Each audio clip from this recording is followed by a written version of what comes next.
This time I'd like to recognize the gentleman from Texas, Mr. Cuellar, who has been a leader on this very issue and has helped to design the very product that is in front of us today. And I think that he can take great satisfaction from the bipartisan nature of the legislation that we are about to entertain. And I recognize Mr. Cuellar for 5 minutes. Gentleman is recognized for 5 minutes.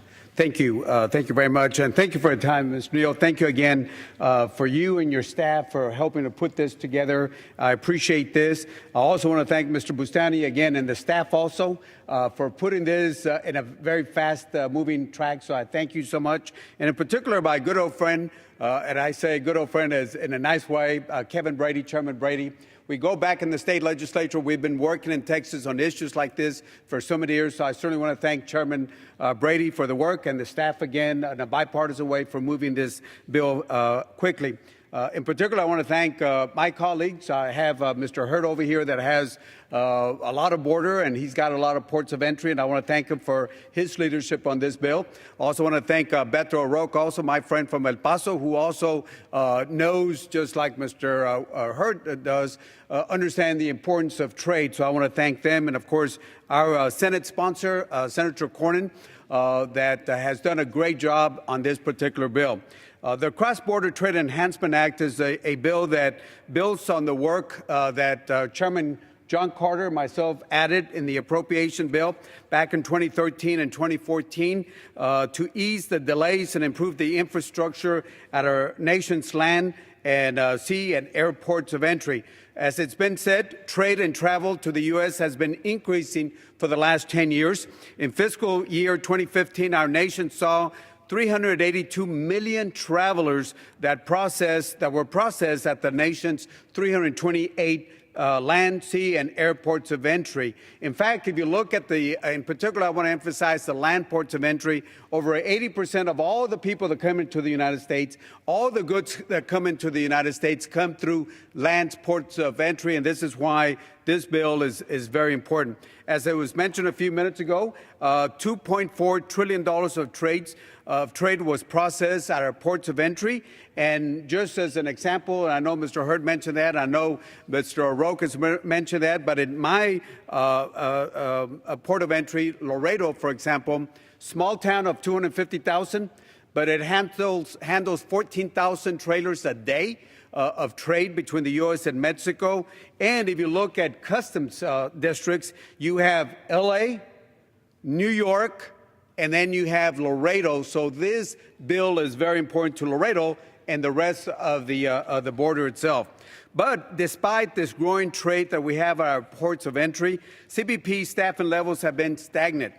Back in 2014, the Appropriation Committee, Congress authorized over $255 million to increase the CBP workforce, which includes hiring 2,000 new CBP officers. However, they've been struggling to hire those 2,000 CBP officers due to attrition, but also due to the time that it takes a long time to hire these new officers itself. The other part that's important is that if you look at the land ports of entry, for example, there are a lot of challenges, and I'm talking about the southern and the northern port of entries that we have. In fact, it will cost us about $5 billion of capital improvements to make sure that we do this work. What are we doing in Congress? Well, we're adding about $146 million a year to this $5 billion that we need. So at this rate of $146 million a year, it would take 34 years to meet those that $5 billion that we need. So therefore, the federal government is not going to add those appropriations, and I understand money is tied. Then we need to bring in the public sector, the local government, and especially the private sector to make sure that we address this undersized facilities, this outmoded technology that we have, the officer safety issues that we have, the long wait times that we have, which I call parking lots, because a lot of times these trucks are waiting in the middle of the bridge to have this. So therefore, what we did is on Section 559 and 560, what we did is we said we are going to bring the private sector, and it's worked well. It's worked well in doing this. We've seen, and I think it's been mentioned, but I'll mention it again, We entered into 29 of those stakeholders' reimbursement service agreements, and we saw more additional processing hours to make sure that we move 3 million additional travelers and almost 460,000 new vehicles itself. So again, this is going to help us. What does this bill do? This bill will help us expand the pilot program in many ways and authorize it for 10 years. This bill will limit the number of reimbursable service agreements that we have at the ports of entry. But more importantly, it's going to allow us to hire CBP officers faster. And I know the chairman knows this very well.